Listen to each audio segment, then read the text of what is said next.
Hey everyone, welcome back to another episode of No Holds Barred. Rob Wong, joined alongside by Postmedia wrestling writer Jan Murphy and WWE Superstar Nattie Neidhart. Usually we're interviewing the wrestlers in the car, but Jan is the one driving around today. So we have him on the road for this episode. And last week we had such a great conversation about all things WrestleMania. We didn't get a chance to talk about the new stable led by Seth Rollins with Paul Heyman and Bron Breakker, so we'll get to that momentarily. But got to start with you, Nattie. It's been a really interesting last week for you. We know, of course, you've got this upcoming title match against Kenzie Paige at the Crockett Cup on May 17th for the NWA Women's World Champion. But quite an interesting weekend for you with Kenzie showing up and attacking you at the dungeon, really adding fuel to this fire here. What do you have to say about what has gone down here leading up to this match? Well, first of all, Kenzie's, she doesn't realize that I can train in the dungeon and I can basically decimate people at Bloodsport, but I can also show up the next day and do media wearing Gucci because I'm that diverse. I'm that multi-talented. And I can write a book and I can work on outside projects and I can be a journalist and a columnist and a podcaster at the same time. So, the thing with Kenzie, and I feel, I feel bad speaking about her while she's not around, but she clearly doesn't have any issues doing that when I'm not in a room. The thing about Kenzie is that she, like a lot of people in the industry and in the world, she has a huge chip on her shoulder. So she was initially upset, and she's been talking to quite a few different media outlets. Hoping that I would hear her. And of course I have, because we have some mutual friends. So she has been saying that she feels like I ignored NWA. I put all my focus on Bloodsport and, the WrestleMania week and this and that, because NWA and Bloodsport were announced around the same time that I was doing those shows. But chronologically, Bloodsport was happening first. So it was one of those things where I had to get through Bloodsport first, and then I could put my attention on NWA. So she didn't really, and I know she's young and she's a little immature, but she didn't really understand that I had to get through Bloodsport first. So she felt ignored, and she had told some mutual friends that were that I'm actually really close to. She had said that I ignored her and that I dismissed her, and that I pretty much only put my attention on Miyu Yamashita, who I faced at Bloodsport, and I said that Miyu was the most dangerous woman that I've ever faced. Well, yeah, she really is. I mean, Miyu is, as far as being an unsigned talent, that's not in WWE. I think she's one of the best female wrestlers in the world. I have not wrestled Kenzie yet. So she's ticked off, she's pissed off, she's very, very entitled, she's very spoiled, and she's one of those people that wants everything now, and she lives in a world of instant gratification, not really understanding that great things take time. So, I I think she has a really bad attitude, and I can't wait to beat the living out of her, pretty much. Natty, I'm so excited. I'm so invested in what's happening in your career right now. Does it feel strange to you because you weren't being utilized by WWE very much last year specifically? And now all of a sudden we get to see this other side of you, and it's not with WWE but with their permission.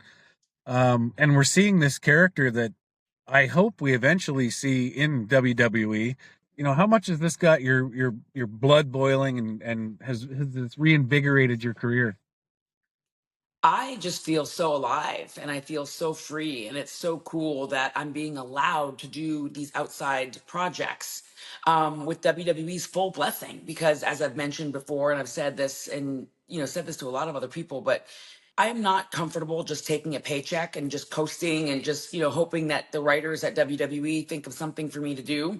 I would never have survived in WWE 18 plus years, which is unprecedented for a female in WWE. No other woman in the industry, no one has ever done this at the level that I've done it for 18 uninterrupted years. I would never have survived what I've survived in WWE had I not been creative and persistent and, constantly trying to think of new ideas and ways to be involved and ways to be included. And the division is more competitive than it's ever been.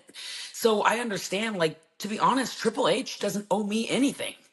Triple H doesn't owe me a storyline. He doesn't owe me a phone call. He doesn't owe me a text. He doesn't owe me an email. He doesn't owe me an idea. He doesn't owe me a single thing. And that's what, like, even going back to Kenzie, like, none of us are entitled to anything.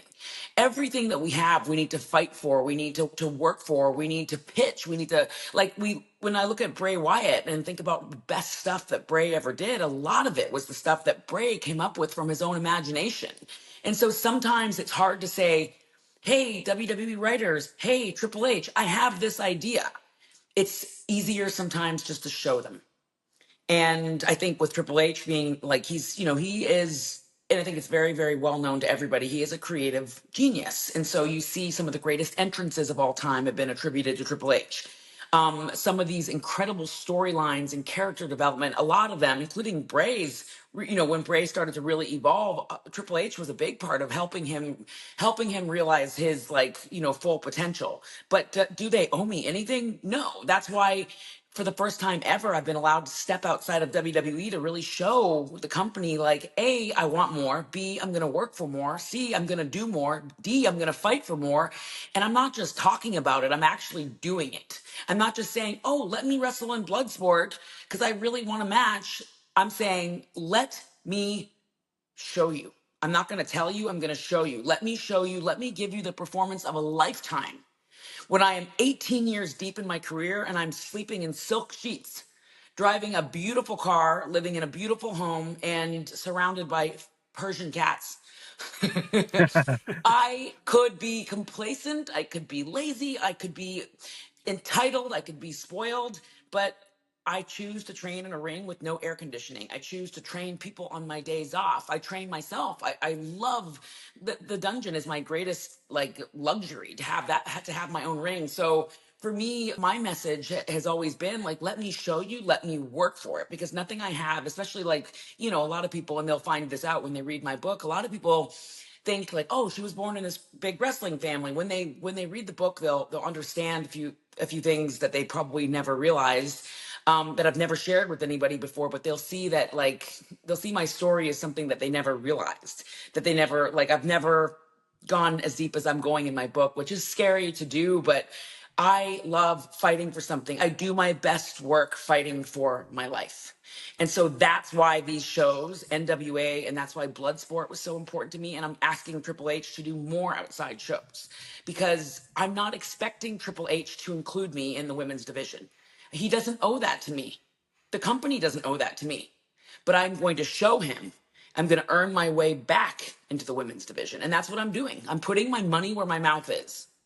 Absolutely. Earned not given. Definitely a great motto to live your life by. And I guess that kind of moves into the next thing here, Jan, where we're watching Seth Rollins just take what he thinks is owed to him at this point, where he believes he is the future of the business, the future of WWE, joining Paul Heyman and Bron Breakker in this new stable. And poor Sami Zayn on Monday night, just getting speared like a billion times by Bron Breakker, and then getting curb stomped by Seth Rollins right at the end of Raw. But I kind of want to take a bigger picture question about this when it comes to us as, big wrestling fans in general. Jan, you look at, heel stables over the history of professional wrestling, whether it's, the Four Horsemen or the NWO, most recently with the Bloodline, or you think of the Authority. It always feels like the product is more interesting when there's this heel faction or stable at the top and you've got everybody trying to chase them and take them down. Do you feel the same way when you watch wrestling, that it's just more entertaining that way, or do you have a different take?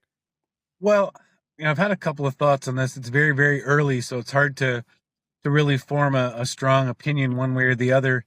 But I did hear the legendary WWE referee Jimmy Korderas muse this morning about how he's not quite sure it's a heel stable yet, because they're coming out to great ovation. Jimmy mentioned maybe Seth needs some new music or something to get that crowd away from that cheering. Same with Bron Breakker. These are very popular superstars. Seth Rollins is one of the biggest baby faces in the history of the company, and we've seen him be heel before in a heel faction with the Shield. I'm just wondering how they're going to make this become that dominant force. You're absolutely right, though.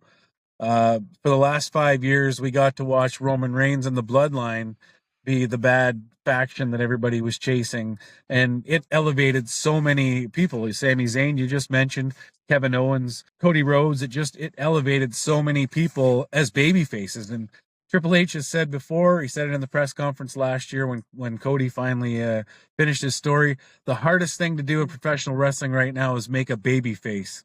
And the only way to really do it is to have a heel faction like this running the show. And Paul Heyman is a master at it. So I'm interested to see where it goes. Yeah, Natty, me what do you think? too.